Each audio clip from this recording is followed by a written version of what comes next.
thank you all for being here this morning. My name is Neil Jacoby. I'm here on behalf of AT&T. NYU has been a great partner to AT&T on several different projects, all involving some of the same ingredients, and that is demonstrating how wireless connectivity, smartphones, and developers like you can prove how working together that smartphones can provide a community purpose, a public purpose, not just a commercial purpose.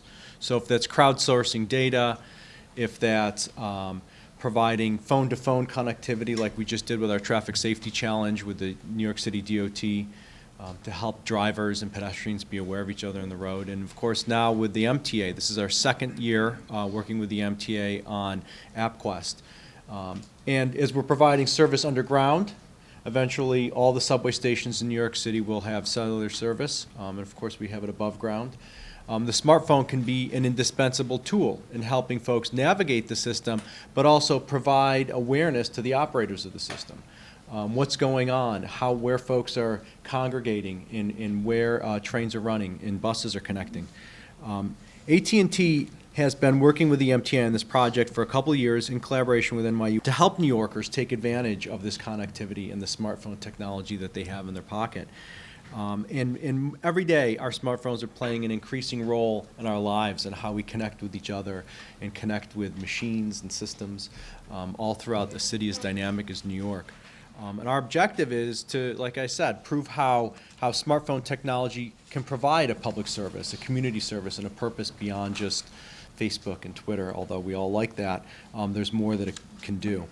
So the possibilities from our perspective are endless.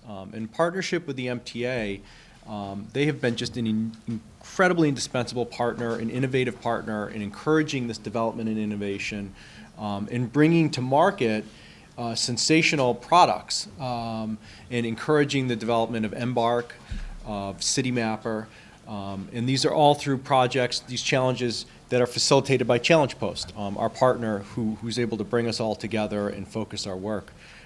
This year we have some incredible new data sets that you can take advantage of, which our speakers are going to talk a bit about. We also have, for the first time, some incredible wireless technology with Transit Wireless providing in-station beacons as a pilot to learn how beacon technology in stations can help folks who have some physical disabilities navigate the system, but also for folks who are new to the system, who've never ridden a subway before.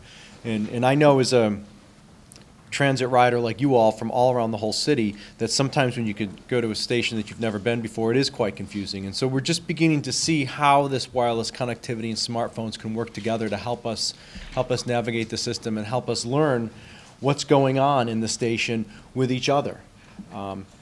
So AT&T has been a leader in providing this innovation, and for not just for the disabled community, but for all folks. And we're just so proud to be a part of this collaboration here with Challenge Post, with NYU, with MTA, and Transit Wireless. We think it's so important to convene creators like yourself and to really try to tease out your ideas on the ground, in the field, things that we can't think of ourselves. So that's why we brought this whole collaboration together. That's why we've put up the prize money to encourage you to develop and produce solutions. And we're just so eager to see what's going to come out of this challenge. So thank you all very much for being here today. And we really look forward to working with you. I'll be here for most of the day participating in these workshops. I'll be speaking a bit more about the presentations and how to structure them and what we're looking for. So just seek me out. Again, my name is Neil, and thank you all very much for being here. Thank you all for being here. I want to thank Neil and AT&T for supporting this program for the last couple of years. This is really important to us. It helps us meet our mission and mandate to become a much more open and transparent organization. We, following our governor and the federal government, have both asked that we make our data available for a lot of different reasons, some of which I'll get into today. I also want to thank NYU CUSP. Jen has been very helpful not only in organizing this event, but we are a partner with NYU in the CUSP program. We've been involved with it from the beginning. I personally was involved in the team that helped put together the proposal. So I'm really excited that this era of urban data and the ability to utilize large sets of data to help us improve our urban environment are starting to come to fruition. We're really at the very beginning of a very long journey in this sense, and I'm excited about it. This particular event, or around the hackathon, is one mechanism by which we're going to start to realize some of those benefits. I also want to thank Challenge Post and Transit Wireless, both for helping us get this event going, and from Challenge Post as the project manager, and I think Transit's wireless commitment to put wireless technology, I think 270 stations, is really fundamental to making the transit experience in the 21st century that the MTA provide consistent with the expectations of our customers.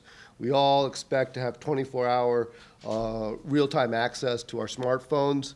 And my personal experience is I get very frustrated when I'm on a transit commuting home and I can't use my phone. And if I were able to use my phone, I think it would certainly make that trip go a lot easier.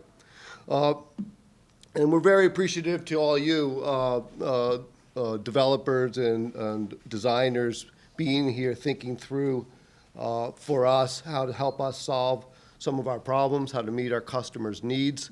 That's very important for us.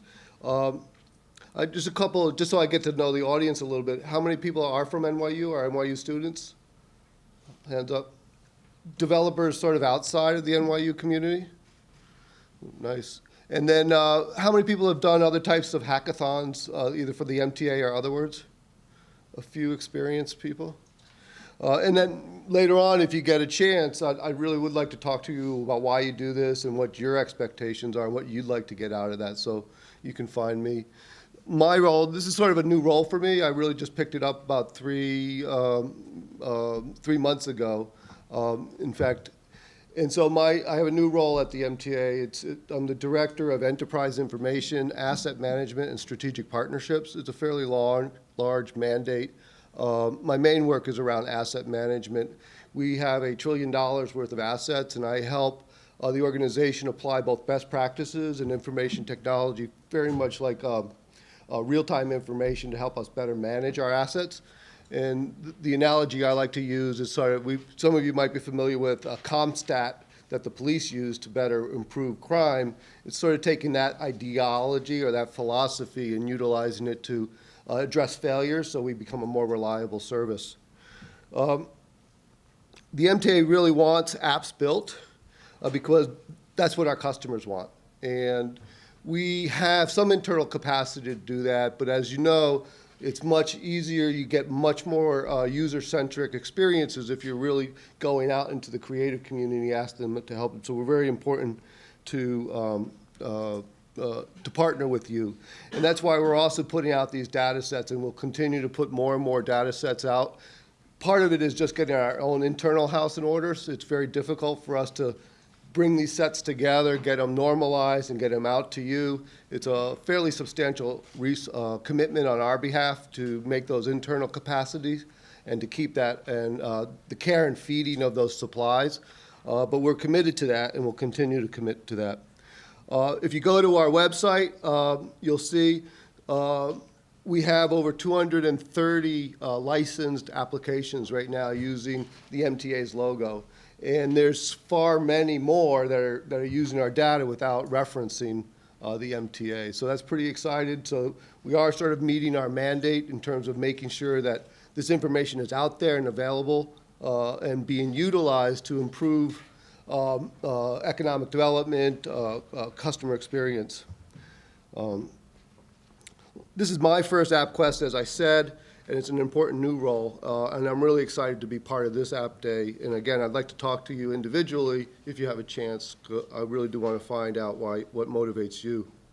So the MTA, as you guys know, I mean, our job is to provide safe and reliable service to our passengers. We move 8.6 million people a day.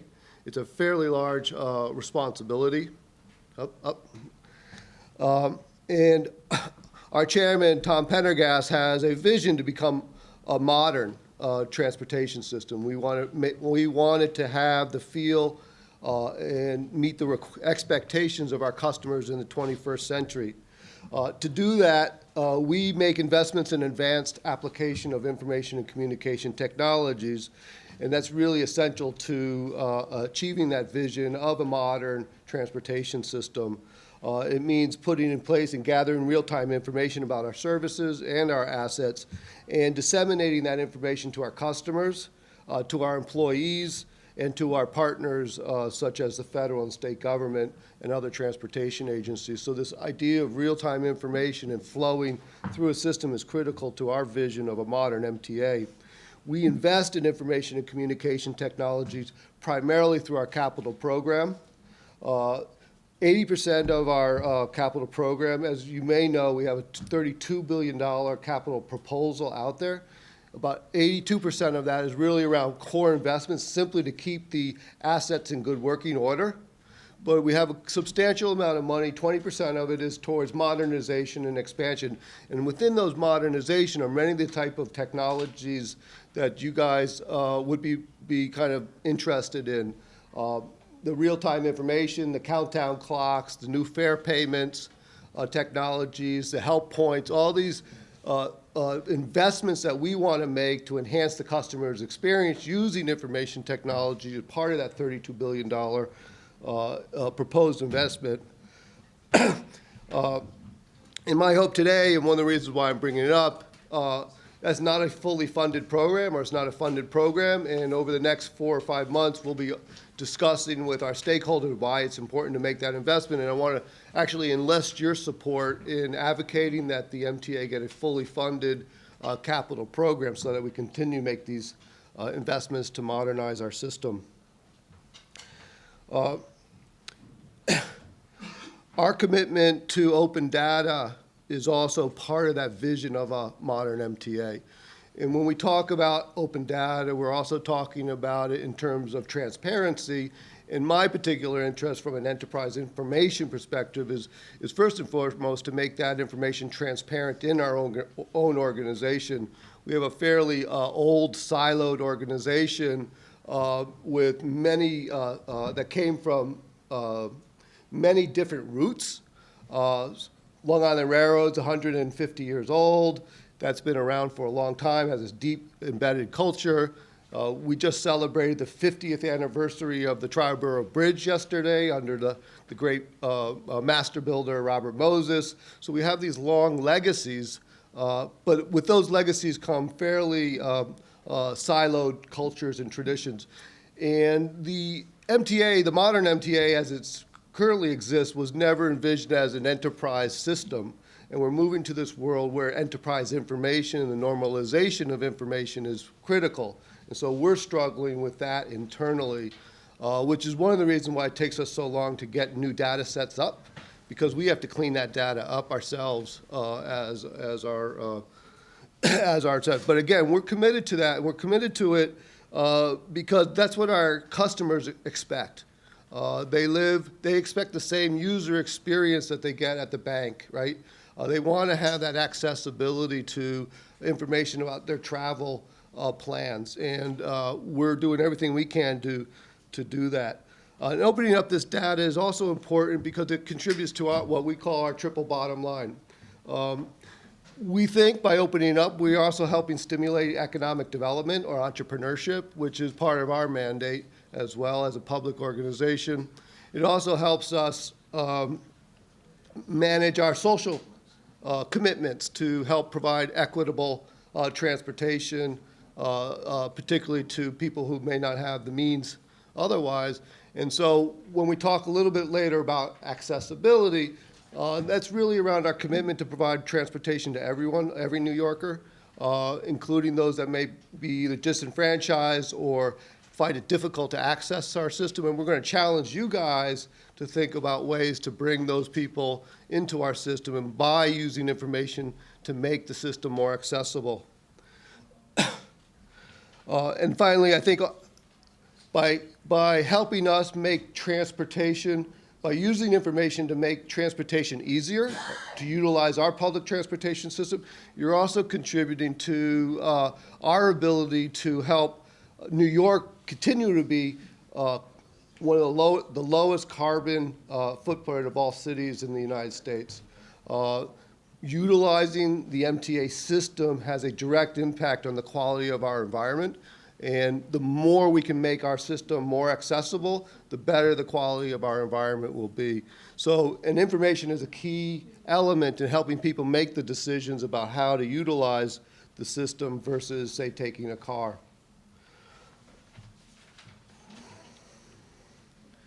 So the chairman's priorities for AppQuest, when I talked to him about it, is he's looking for ways to help people navigate our complex systems. So he basically called it wayfinding. He just wants improved wayfinding. And wayfinding traditionally was just around signage, so just better signage. Today, there's so much more opportunities to help people get around the system, and that's for me and you to get around the system, but it's also for, again, around people that cannot easily use the system, whether they're visually impaired, whether they have mobility challenges, either wheelchair bound or otherwise, whether they have language challenges. And so it's around those three areas that I would ask that you guys sort of think about how you could use both this information as well as these new technologies like the beacons as a way to help people find their way both in the system and around the system.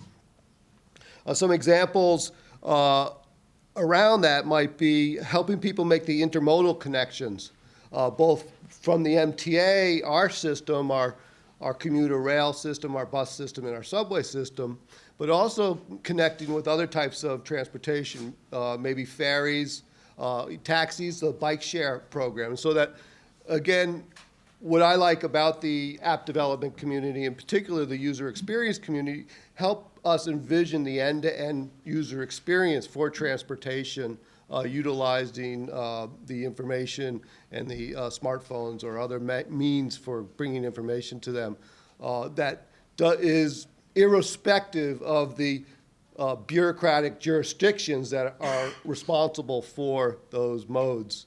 So you walk, you get on your bike, you get to the bus, you move to the train that gets you the subway that gets you to the train, and give that someone that full user experience. Another thing that annoys us all is, when I talk about that capital program, $32 billion capital program, it requires us to make service changes. We run 24 hours a day, but to maintain tracks, to maintain signals, to repair structures requires that you shut down that service, and it becomes confusing. The system is complex enough as it is, and it becomes even more confusing when we shut down lines and things like that. So one of the big innovations for us was a thing called Weekender, where we said, here's the map this weekend. And if you guys could help us kind of make those service changes available to others so that they can, again, map their trips in real time, that would be very helpful for us to provide better service.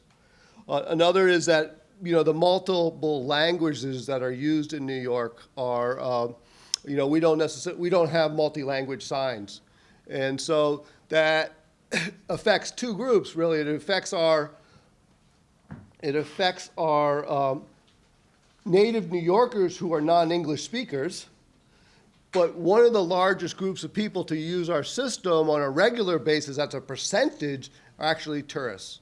So if you're a tourist in New York, you're going to see 80% of them using our system, and they're coming from around the world. They all have sort of limited language capabilities in English, and so anything to give either tourists or, again, the native non-speaking New Yorkers better access to help them with their journey would be helpful for us as well. And as I mentioned, again, this priority about helping people that are disenfranchised in one way or another, either socioeconomically or through age or because of disability, helping them better access the vast network so that they can get around and they can live full lives is a strategic priority, as you guys know, for Mayor de Blasio. And it has always been part of our mandate, our commitment to provide social equity and to meet our obligations under the American Disabilities Act. So if you guys think about that, that would be very, very useful. And that's one of the reasons why we're pretty excited about introducing beacon technology with transit wireless. We think that the ability to provide sort of micro-location information within the station can help people navigate a little bit easier. It's like take a right in the next 5 feet is very helpful, right, in terms of getting you around. Or if you're blind, I guess the idea, or partially blind, is like, be careful, you're about to step into the track, you know, that type of thing from a safety perspective. So anything, again, to help that community is a priority for the mayor, it's a priority for the chairman, it's a priority for our governor as well. As I said, this is my first experience with AppQuest, but my observation is that I certainly know this for a fact, is that when we first started getting into the open data world, there was a lot of hesitation by the organization to do this. We didn't know what was going to happen, what people were going to critique us for, how many mistakes we were going to make, how difficult internally it would be to kind of keep this up. I think, so over the last 4 years, we've had a lot of positive experience, and it's basically accepted now that this is part of the way we do business.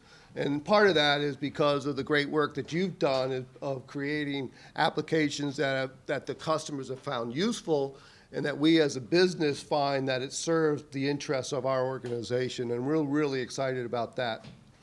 Where I see both the beacons and then what it means for me is, what my observation is, that we're moving from a situation where we're simply opening the data up as the means by which defines open data, I think is only a one step on a larger journey. What I'm looking forward to is an opportunity to start doing real hackathons around real strategic priorities, working with you in a collaborative format, and utilizing things like crowdsourcing and other things to help us solve problems that we don't have either the capacity or wherewithal or the creativity, the creative energy that this technologies and these new types of engagement enable. And so hopefully this work around the beacons may be an opportunity to sort of think through how the MTA in the future can utilize a collaboration with the development community to, again, solve some of the pressing problems that we have and achieve some of our strategic priorities to provide safe and efficient transportation to our customers. One other way I kind of think about it is I did and I participated in a project by the PCAC, our Riders Advocacy Group. They wrote a report called MTA in the Age of Data, Big Data, and they identified some of the challenges around making information accessible both to decision makers in our business as well as decision makers outside of our business.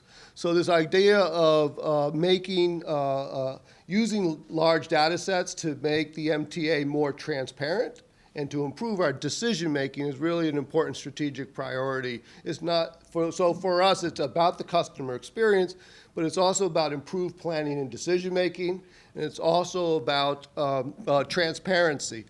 Providing transparency into our organization. As a public organization, you guys own us. You are our stockholders in a sense, and providing that sort of transparency is important to us. The other thing I think that I'll sort of leave with this one thought is that as you think about the technological historical evolution, the creation of rail and the creation of mass transit systems like the MTA was a product of an industrial age with mass production. And as you guys know, we're in an information age where information technology is a key element of any production system. But it's also what I'm trying to wrestle with is, to some degree, we are a wholesale provider of transportation. We move trains, people get on our trains, and they get to their place. But we're moving things rather than people. And the concept that I've heard talked about when I've talked with your community is the idea that we need to become a retail provider of a customer transportation experience from end to end, regardless of jurisdiction. And the idea that you guys use, I think the term is like the service life or the journey, the service journey, is to be able to think through the service journey of a partially or a disabled person utilizing our system from the very beginning. I need to take a trip. I need to check the website. I need to plan my trip. I need to interact with. I have to enter the trip. I have to kind of navigate the system. I got to come out of the system. I have to get to my final destination. And it is that kind of end-to-end journey that is uniquely tailored to each individual passengers where we need to get to. We are not there, that's for certain, but I think the type of things that you guys are doing for us will help us sort of on that journey. And I kind of leave that kind of image with you guys. Again, the individual service journey for our passengers and helping us provide tailored experiences to those unique passengers so to understand our user community, whether they're tourists, whether they're commuters, again, whether they have disabilities of one form or another, and how to make them make the MTA system more accessible to them is kind of our key strategic objective for this program. We don't move fast. We are a very large organization, 70,000 employees, 7 different main operating units. As I said, very different cultures. But we're committed to making this journey, and we're committed to making it with you guys as well. So thank you for coming today. Thank you for bringing your creativity and your passion to these problems. And I look forward to working with you and talking to some of you for the rest of the day. Appreciate it.